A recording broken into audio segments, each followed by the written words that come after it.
bulan Syuro, kata mereka bulan penuh kesialan, mereka tolak balak dengan menyembelih kerbau ataupun sapi dan dipersembahkan kepada penunggu laut, gunung dan sebagainya. Ini menyembelih bukan karena Allah. Dan Allah mengatakan fasalli lirabbika wanhar, salatlah untuk Rabbmu dan sembelihlah untuk Rabbmu, bukan untuk Nyi Kidul atau yang lainnya. Qul inna salati wa nusuki wa mahyaya wa mamati lillahi rabbil alamin. Dan masih banyak ibadah-ibadah yang lain kalau dipalingkan kepada selain Allah, diserahkan kepada selain Allah, itu namanya syirik dalam uluhiyah. Kemudian contoh tauhid syirik dalam nama dan sifat Allah. Kalau ada orang yang meyakini selain Allah tahu yang gaib, ya. Sedangkan Allah berfirman, "Qul la ya'lamu man fis samawati wal ardil ghaiba illallah." Katakan wahai Nabi Muhammad, tidak ada yang tahu yang gaib di langit maupun di bumi kecuali Allah. Ini sifat Allah, alimul ghaib. Allah tahu yang gaib. Di antara yang gaib, kejadian yang akan datang, nasib manusia yang akan datang, nggak ada yang tahu kecuali Allah Subhanahu wa ta'ala. Jangankan meramal nasib orang lain, tentang dirinya saya dia tidak akan mungkin tahu. Wa ma tadri nafsum madza taksibu ghadan. Tidak ada satu jiwa yang tahu apa yang diperbuat esok hari. Ya. Makanya syirik kalau orang itu meramal nasib orang lain atau meramal umat Islam. Wah, umat Islam akan merebut Palestina tahun 2022 misalnya. Ini adalah apa?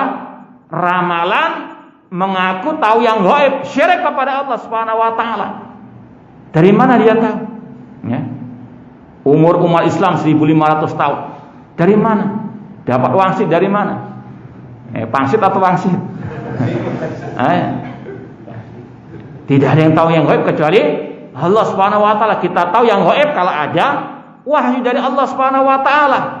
Masalah surga neraka, iya betul, umat Islam akan mengalahkan orang Yahudi, itu pasti. Karena dalam Sahih Bukhari Rasul bersabda, la taqumus saatu hatta yuqatilal muslimuna al-yahud. Tidak akan tegak hari kiamat sampai kaum muslimin memerangi orang Yahudi. Fayaktulahumul muslimun, orang muslim yang akan membunuh orang-orang Yahudi, pasti.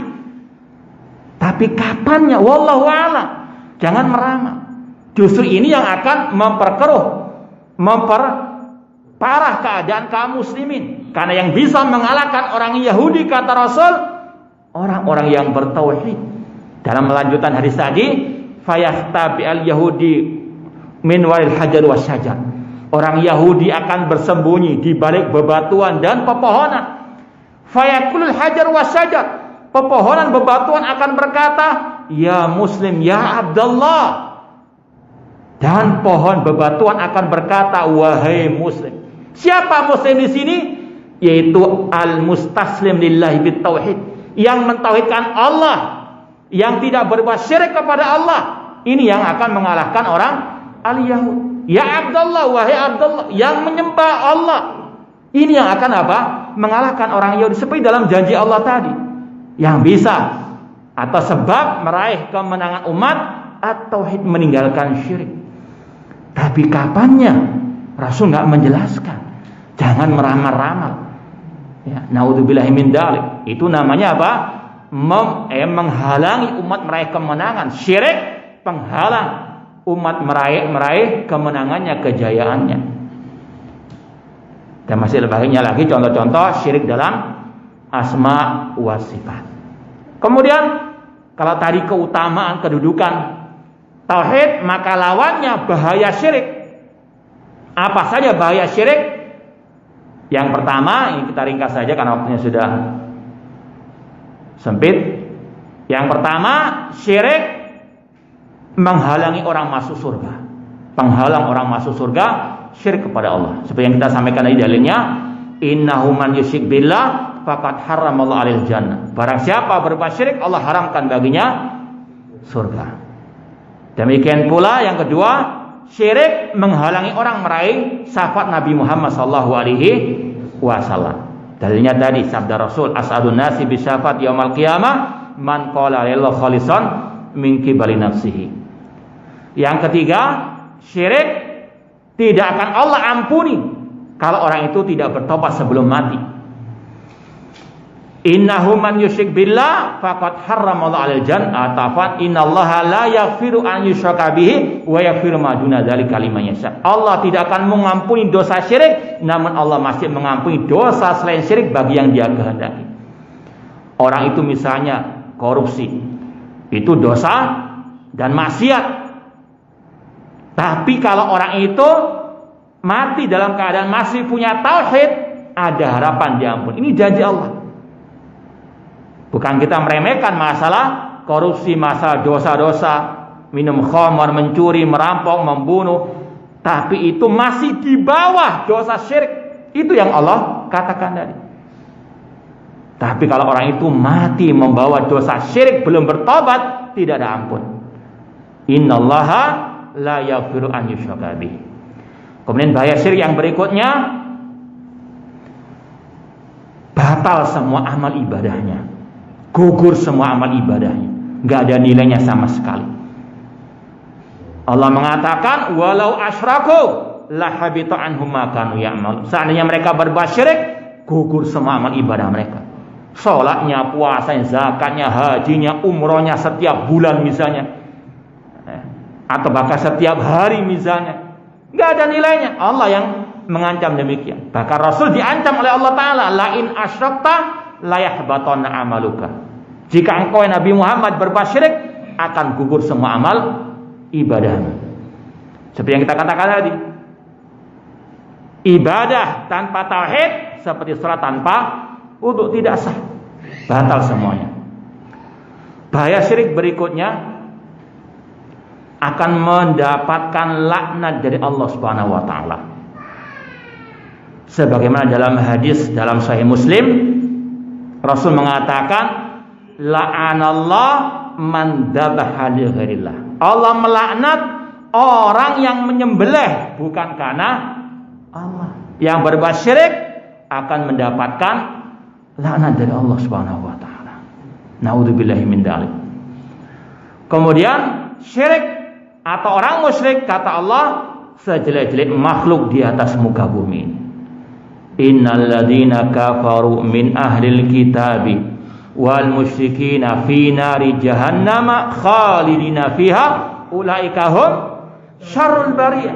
Sesungguhnya orang kafir dari ahli kitab dan orang-orang musyrikin, mereka kekal dalam api neraka selama-lamanya. Merekalah sejelek-jelek makhluk di atas muka bumi ini. Naudzubillahi min dzalik. Kemudian juga tentunya bahaya syirik, lawannya keutamaan tauhid tadi. Itu penghalang meraih kemenangan, ya. Akan menghalangi manusia mendapatkan keamanan di dunia wal akhirah. Allah mengatakan dalam surat Al-An'am misalnya ayat 82, alladzina amanu wa lam yalbisu imanahum bidzulmin ulaika lahumul amnu wa hum muhtadun. Orang-orang yang beriman dan tidak mencampur adukan iman mereka dengan kedzaliman, yaitu kesyirikan. Bagi mereka keamanan dan mereka mendapatkan petunjuk. Yang berbuat syirik, Allah jauhkan dari petunjuk, Allah jauhkan dari al-aman. Semoga Allah Subhanahu wa taala menganugerahkan kepada kita keamanan di dunia wal akhirah, dan semoga Allah menjauhkan kita dari kejahatan orang-orang yang jahat di dunia wal akhirah. Ya, ini yang mungkin kita bisa sampaikan pada kesempatan yang berbahagia ini. Kalau mungkin ada pertanyaan, tafadhalu.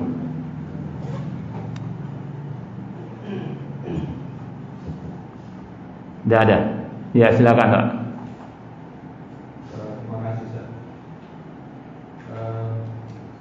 Akhir-akhir ini berada tauhidan itu begitu kelihatan di atas sekali. Sehingga menurut saya masjid yang digunakan untuk beribadah non-muslim syirik, bagaimana pendapat Ustaz dan bagaimana sikap kita sebagai orang muslim? Ya, sikap seorang muslim dalam segala hal kembali kepada ajaran Rasul sallallahu alaihi wasallam. Ya. Bahwasanya sekali lagi seorang muslim harus selalu berpegang teguh dengan pedoman hidupnya Al-Quran dan Sunnah Rasulullah SAW dengan pemahaman para sahabat Rasulullah SAW. Di antaranya menyikapi orang-orang kafir, orang-orang musyrik. Allah berfirman dalam Al-Quran, "Qad kanat lakum uswatun hasanatun fi Ibrahim walladzina ma'ah. Id qalu liqaumihim inna bura'a'u minkum wa mimma ta'buduna min dunillah. Kafarna bikum wa bada bainana wa bainakumul adawatu wal baghdau abadan hatta tu'minu billahi wahdah." Dalam surat Al-Mumtahanah Allah mengatakan, sungguh telah